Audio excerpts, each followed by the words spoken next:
அந்த கபிரியேல் தூதர் அன்னை மரியாவிடம் வருகிறார். ஒரு கன்னி பெண்ணை நோக்கி சொல்கிறார். என்ன சொல்கிறார்? அருள் நிறைந்த மரியே வாழ்க, ஆண்டவர் உம்முடனே. இந்த வார்த்தை யாருடைய வார்த்தை? கபிரியேல் தூதருடைய வார்த்தையா? யாருடைய வார்த்தை? தந்தை கடவுளினுடைய வார்த்தை.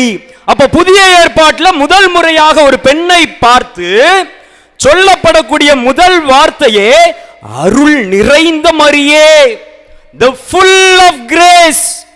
இதுவரைக்கும் இந்த பெண்ணை, இப்படிப்பட்ட ஒரு பெண்ணை இந்த வரலாறு பார்த்தது கிடையாது. இப்படிப்பட்ட பெண்ணுக்காக தான் மொத்த உலகமும் மொத்த படைப்பும் மொத்த உயிரினங்களும் காத்து கொண்டிருந்தது.